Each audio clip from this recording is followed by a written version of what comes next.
दोस्तों देखिए, यहाँ पर 5-5 के सिक्के मौजूद हैं। क्या आप गिन पा रहे हैं कितने सिक्के हैं यहाँ? ये तस्वीर ली गई है आपकी एनसीईआरटी की कक्षा तीसरी की पुस्तक गणित का जादू के पाठ 12 से।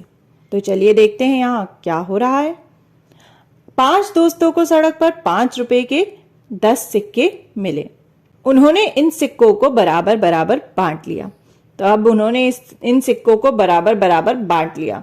कैसे बांटा होगा? चलिए हम भी बांट कर देखते हैं। तो सबसे पहले हम इन सब सिक्कों को बीच में साथ में ले आते हैं और अब हम इन्हें बराबर भागों में बांट देते हैं। 5 बराबर भाग होने चाहिए क्योंकि 5 दोस्त हैं। तो 1 2 3 4 5। अब ये 5 सिक्के जो हैं 5 भाग में बट चुके हैं, पर अभी भी हमारे पास कुछ सिक्के बचे हैं, तो इन्हें भी अलग अलग 5 हिस्सों में बांट देते हैं पहले के 5 हिस्सों के साथ। तो पहले दोस्त को एक और सिक्का मिलेगा, फिर दूसरे को भी, तीसरे को भी, चौथे को भी और 5वें को भी। अगर अब हम देखें तो हर भाग में कितने सिक्के आ चुके हैं? ऊपर वाले में 2, फिर 2 2 2 2। तो हर भाग में आ गए हैं कितने सिक्के? 2-2 सिक्के। यानी कि हर दोस्त को मिले 5 के 2 सिक्के। हमें अनुमान तो लग गया है कि कितने पैसे मिले हैं टोटल। 2 सिक्के 5 के यानी कि 10 रुपए मिले होंगे हर दोस्त को। तो हमने देखा कि जब हमने इन सारे सिक्कों को, यानी कि ये सारे पैसे कुल मिला के कितने हुए? ये सारे हैं कितने? 10 सिक्के 5 के, यानी कि हुए 50। जब हमने 50 को भाग किया किससे? 5 से, क्योंकि 5 दोस्त थे। तो हमारा उत्तर क्या आएगा?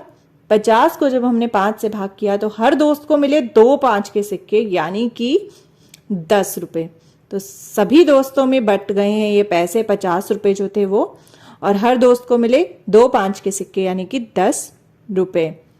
यानी कि हर दोस्त को 10 रुपए मिले। अब हम देखते हैं यहां पर क्या हो रहा है।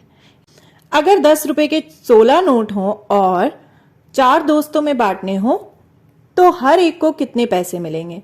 अब यहां पर मौजूद है 16 नोट 10 रुपए के और ये 4 दोस्तों में बटेंगे। तो हमें इन्हें 4 बराबर भागों में बांटना है और देखना है कितने कितने पैसे सबको मिलेंगे। तो हमें 16 को भाग करना है 4 से और देखना है क्या उत्तर आएगा। अगर हम यहाँ ऊपर वाली लाइन देखें तो ऑलरेडी यहाँ पर 4 नोट है, तो हम इन्हीं के नीचे पैसे लगाते जाते हैं और 4 भाग बना देते हैं बराबर। तो दूसरी लाइन में अगर हम देखें तो लास्ट वाला जो नोट है उसके नीचे कोई नोट नहीं है, यानी कि 3 नोट तो हैं पर चौथे भाग में एक भी नोट नहीं है। तो हम नीचे का एक नोट उठाते हैं और यहां पर रख देते हैं। अब दूसरी लाइन भी पूरी हो गई।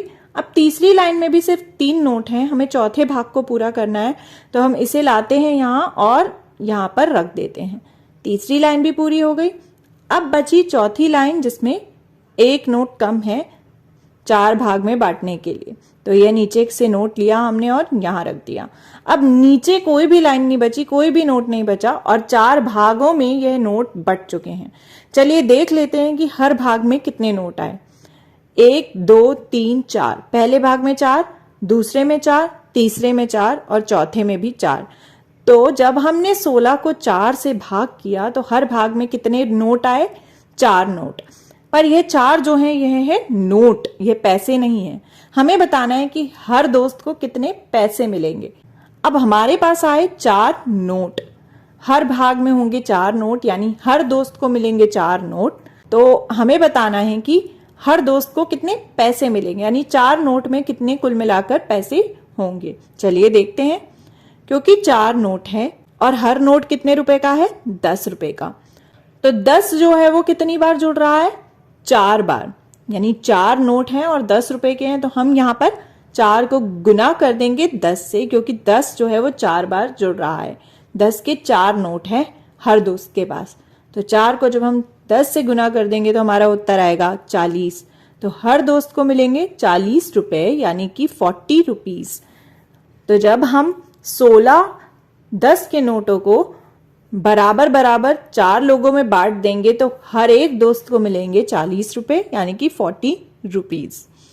हर दोस्त को 40 रुपए मिलेंगे। Each friend will get 40 rupees. अब देखिए यहां पर है 100 रुपए का नोट। 5 दोस्तों को 100 रुपए मिले। अगर वे इसे बराबर बराबर भाग में बांटते हैं तो उनमें से हर एक को कितना मिलेगा? अब हमें इस 100 रुपए को बराबर बराबर बांटना है। अब हम 100 रुपए का एक नोट तो बराबर नहीं बांट सकते, तो हमें 100 की जगह दूसरे नोट चाहिए होंगे ताकि हम बराबर बराबर पैसे दे सकें। तो हम इस 100 के नोट की जगह 10 रुपए के कितने नोट ला सकते हैं? 100 में कितनी दहाई होती है? 10 दहाई। तो हम 10 रुपए के 10 नोट यहां पर ले आते हैं। और अब हमें कितने दोस्तों में इसे बांटना है? 5 दोस्तों में बराबर बराबर बांटना है। लेकिन ये 5 हिस्सों में तो पहले से बटे हुए हैं। ये देखिए, पहला हिस्सा, दूसरा, तीसरा, चौथा, पांचवा। तो 5 हिस्से पहले से बटे हुए हैं इन 10 के नोट के, जिसमें बराबर बराबर पैसे हैं, यानी बराबर बराबर मात्रा में नोट हैं। पहले हिस्से में अगर हम देखें तो हैं 2 नोट, दूसरे में 2, तीसरे में, चौथे में, पांचवे में, सब में है 2-2 नोट। तो हर दोस्त को 2 10 रुपए के नोट मिलेंगे। 2 10 के नोट मतलब कितने रुपए हुए? 2 10 के नोट मतलब 20 रुपए। हर एक को 20 रुपए मिलेंगे। 100 को हमने किससे भाग किया? 100 को हमने भाग किया 5 से, क्योंकि 5 दोस्त थे, और हमें उत्तर क्या मिला? 20। जब हमने 100 को 5 से भाग किया तो हमें आंसर मिला 20। तो दोस्तों यहाँ क्या हुआ? जो हमने अभी किया, यह क्या था? बराबर भाग में बटा पैसा, मनी डिवाइडेड इक्वली। क्या आप भी यहाँ पर जो मौजूद पैसे हैं उन्हें 10 बराबर भाग में बांट सकते हो या फिर 2 बराबर भाग में? जरा कोशिश कीजिए यहाँ मौजूद पैसे को 10 या 2 बराबर भाग में बांटने की, और पता लगाइए कि हर एक भाग में कितना पैसा आएगा।